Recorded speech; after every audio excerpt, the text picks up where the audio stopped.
کتاب صحیح تلبیس ابلیس، شیطانی ہتھ کنڈے۔ شیطان کی انسان سے دشمنی کی ابتدا کیسے ہوئی؟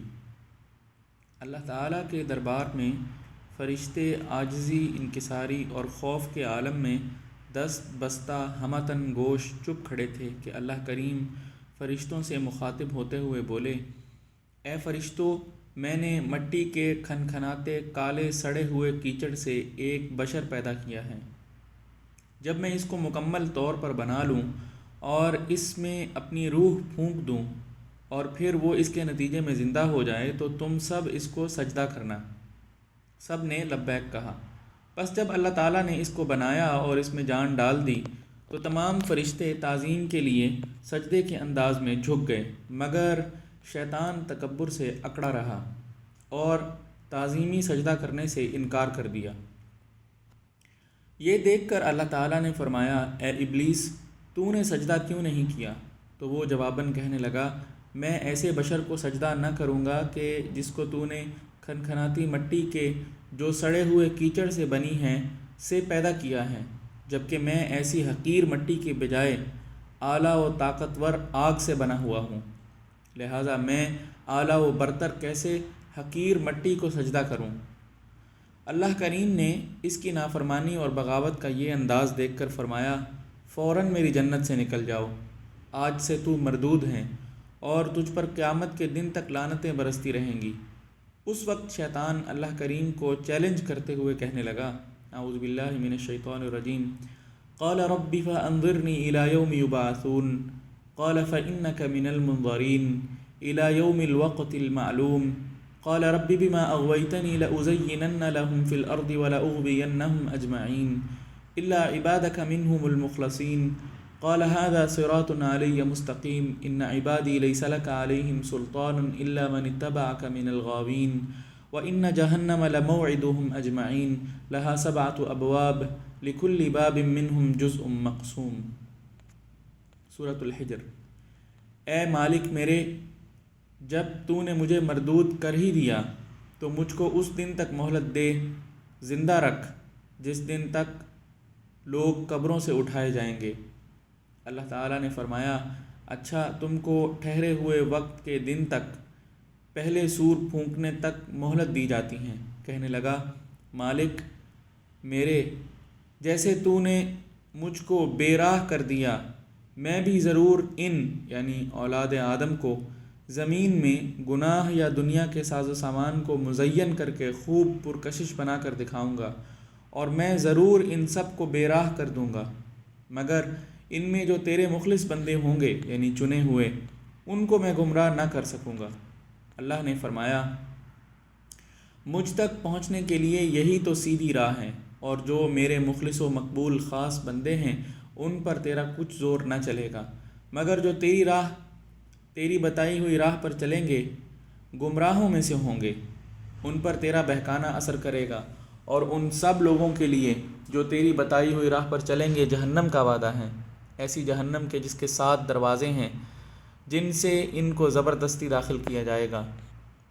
قرآن کے اس مقام سے پتہ چلتا ہے کہ شیطان نے اپنے آپ کو مردود قرار دے کر جنت سے ذلیل کر کے نکالے جانے پر اللہ کریم کو چیلنج کیا تھا کہ جیسے مجھے اس آدم علیہ السلام کی وجہ سے ذلیل کر کے جنت سے نکال دیا گیا ہے، اب میں دنیا میں جا کر اس آدم علیہ السلام کے بچوں کو بھی ایسا گمراہ کروں گا کہ وہ بھی تیرے احکامات و فرامین اور شریعت کے باغی و نافرمان ہوں گے، یوں وہ بھی مردود و مقہور ہو کر جنت کے وارث نہ بن سکیں گے بلکہ تیری ناراضگی اور غضب کے مستحق ٹھہریں گے۔ اللہ کریم نے فرمایا کہ جاؤ، اپنا پورا زور لگا کر دیکھ لو، جو میرے خاص بندے ہوں گے، صرف مجھ سے محبت کرنے والے ہوں گے، وہ تمہارے جال میں کبھی نہ پھنسیں گے، نہ گمراہ ہوں گے اور نہ ہی میری شریعت پر عمل کرنا چھوڑیں گے۔ اس دن سے شیطان اللہ کے دربار میں سورہ اسرافیل پھونکنے تک زندہ رہنے کی مہلت لے کر دنیا میں آ چکا ہے، اور اپنا ایک گروہ بنا کر اپنے شتونگڑوں اور چیلو چانٹوں کے ساتھ اولاد آدم کو مختلف طریقوں سے گمراہ کر رہا ہے،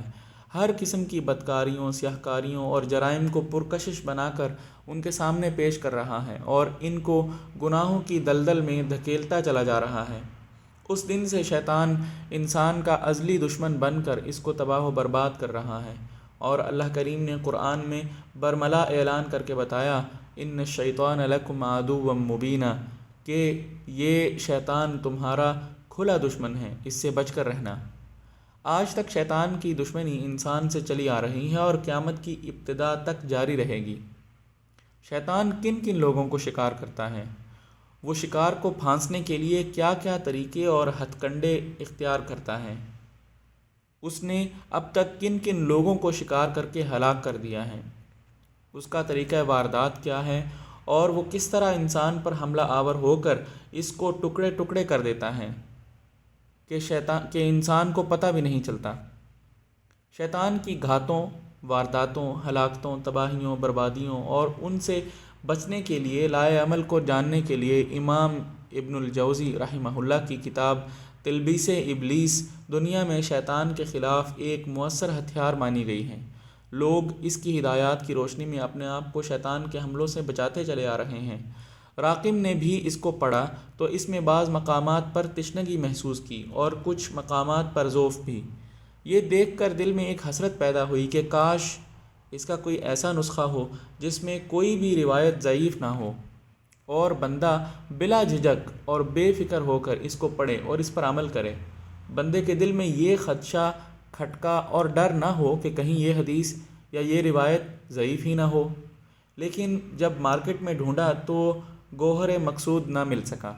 بر صغیر میں رائج دو ہی ترجمے نظر آئے جن میں نہ تو صحیح و ضعیف کا التزام تھا اور نہ تشنہ طلب مقامات کی تشریح و توضیح کی گئی تھی۔ اور پھر ایک بڑی پریشانی یہ تھی کہ ان کے اردو ترجمہ میں بہت سی جگہوں پر بڑی بڑی غلطیاں اور سقم موجود تھے، جن کو دور کیے بغیر اشاعتی ادارے مکھی پر مکھی مارنے کے مصداق چھاپتے چلے جا رہے تھے، محض کاروباری نقطہ نظر سے۔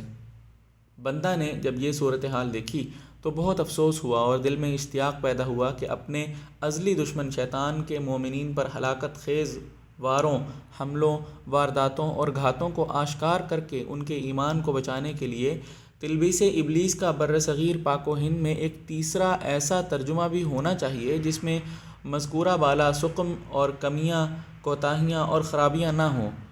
اسی سوچ و فکر میں سرگرداں ایک لمبا عرصہ بندہ ناچیز گوہر مقصود کی تلاش و جستجو میں پھرتا رہا، لیکن کامیاب نہ ہوا۔ ایک دن اچانک فاضل نوجواں عالم دین مولانا مبشر احمد ربانی حفظہ اللہ کے وسیع و عریض اور نادر و نایاب کتب پر مشتمل ذخیرے پر مبنی مکتبہ میں بیٹھا تھا کہ اسی دوران ایک ایسی عربی کتاب میرے ہاتھ لگی جسے دیکھ کر مجھے یوں لگا جیسے ڈوبتے کو ساحل مل گیا ہو، مایوس زندگی کو آب حیات مل گیا ہو، جاں بلب تشنا کام کو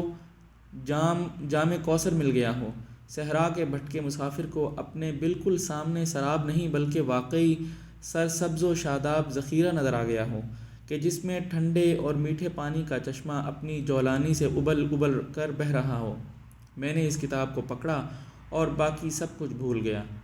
اور ایک طرف بیٹھ کر اس کا مطالعہ کرنے لگا۔ جوں جوں پڑھتا گیا اس کا والا و شیدا اور مشتاق ہوتا گیا۔ یہ محدث العصر علامہ ناصر الدین البانی رحمہ اللہ کے شاگرد رشید فضیلت الشیخ علی حسن علی عبد الحمید رحمہ اللہ کا مرتب کردہ تلبیس ابلیس کا وہ نسخہ تھا جس میں انہوں نے صرف صحیح احادیث کا انتخاب کیا تھا اور ضعیف روایات کو نکال دیا تھا، اور اس پر تحقیقی اور فنی کام بھی خوب کیا تھا۔ میں نے اپنے مخلص و محب بھائی مبشر احمد ربانی حفظہ اللہ سے عاریۃً نسخہ مانگا تو انہوں نے مسکراتے ہوئے جواب دیا، طاہر بھائی، یہ نادر نسخہ میری لائبریری سے باہر نہیں جا سکتا کہ اس طرح اس کے غیر محفوظ اور ضائع ہو جانے کے چانسز بہت زیادہ ہیں۔ البتہ اس طرح ہو سکتا ہے کہ میں آپ کو اس کی ایک نقل تیار کروا دیتا ہوں۔ لہٰذا انہوں نے اس کی نقل بہت جلد بندہ ناچیز کو مہیا کر دی۔ اب اس کو اردو قالب میں ڈھالنے کے لیے عالم باعمل اور ادیب و خطیب مولانا سلیم اللہ زمان کو یہ ذمہ داری سونپی گئی کہ وہ اس تاریخی کام کو پایہ تکمیل تک پہنچائیں۔ یوں اس پر ترجمہ کا کام شروع ہوا، ساتھ ساتھ اس کے تشنہ طلب پہلوؤں پر حواشی اور وضاحتی نوٹس کی صورت میں بھی کام شروع ہو گیا۔ مزید تخریج کی توضیح کے لیے بھائی نصیر احمد کاشف حافظہ اللہ نے کام مکمل کیا۔ دارالسلام میں ریسرچ اسکالر بھائی امین ثاقب فاضل مدینہ یونیورسٹی نے اس پر مزید دقیق تحقیقی کام کیا اور اس کو بہتر سے بہتر بنانے کے لیے رات دن مصروف کار رہے۔ ان کی کاوش کے بغیر میں سمجھتا ہوں کہ یہ کام یقیناً نامکمل رہتا۔ انہوں نے دوران ریسرچ محقق دوران جناب فضیلت الشیخ زبیر علی زئی حافظہ اللہ سے بھی مشاورت رکھی رحمہ اللہ۔ فضیلت الشیخ زبیر علی زئی اب انتقال فرما چکے ہیں۔ اس کے بعد راقم شائع ہونے سے قبل اس نسخہ کو مولانا مبشر احمد ربانی کے پاس لے کر گیا اور یوں کچھ حل طلب تحقیقی مقامات پر کام مکمل ہوا۔ اس کے بعد محمد بھائی عرفان الحسن خالد اور حکیم علی حیدر صاحب نے بھی کمپیوٹر پر اس پر عرق ریزی سے وہ کام کیا کہ تحقیق و ریسرچ کے موتی کتابی صورت میں الفاظ کی شکل میں جگمگانے لگے۔ یوں اس کتاب پر یہ تحقیقی کام علماء و فضلاء کی ایک ٹیم کی نگرانی میں کئی سال جاری و ساری رہا اور 100 بار جب عقیق کٹا تب نگیں بنا کے مصداق اب کتاب تمام مراحل طے کرنے کے بعد ایک ٹیم کی کئی سال کی محنت کے نتیجے میں کتابی شکل میں خوبصورت اور دیدہ زیب انداز میں آپ کے ہاتھوں میں ہے۔ ہم صرف اتنا کہیں گے کہ ہم تو اس شرف کے قابل نہ تھے۔ یہ صرف اور صرف اللہ تعالیٰ کی رحمت برکت کا نتیجہ ہے اور ہم گناہ گاروں پر کرم خاص ہیں کہ ہم یہ کام آج پایہ تکمیل کو پہنچا رہے ہیں۔ آخر میں رب کریم سے کتاب پر کام کرنے والی ٹیم کے ارکان کے لیے رحمت و بخشش اور کتاب کی قبولیت کے نتیجے میں آخرت میں ثواب و مغفرت کا سوال کرتا ہوں اور ان کا تہہ دل سے شکریہ ادا کرتا ہوں کہ انہوں نے میری اس نیک تمنا اور خواہش کو عملی جامہ پہنانے میں اپنی پوری صلاحیتیں صرف کر دیں۔ فجزاہم اللہ احسن الجزاء فی الدنیا والآخرہ۔ آخر میں اپنے والد محترم کے لیے دعا گو ہوں کہ اللہ کریم ان کو کروٹ کروٹ جنت کی بہاریں نصیب کرے کہ انہوں نے ہر طرح کی تنگی اور مشقت برداشت کر کے مجھے اللہ کریم کے دین کی خدمت کے لیے اعلیٰ تعلیم دلوائی اور تعلیم سے فارغ ہونے کے بعد اپنے آرام و آسائش کا ذریعہ نہیں بنایا بلکہ اللہ کے دین کے لیے وقف کر دیا، اور یہ دعا کی کہ اے مالک کائنات، اس بیٹے کو تیرے دین کے لیے وقف کرنے کا اجر مجھے مرنے کے بعد دوسری دنیا میں دینا، یہ میری قبر والی زندگی کے لیے سیونگ اکاؤنٹ ہے۔ اللہ کریم اس کتاب سے قارئین کو شیطان کے حملوں سے آگاہی اور بچنے کے لیے ایمانی اسلحہ مہیا کرے، آمین یا رب العالمین۔ خادم کتاب و سنت محمد طاہر نقاش، 7 جون 2007، لاہور، پاکستان۔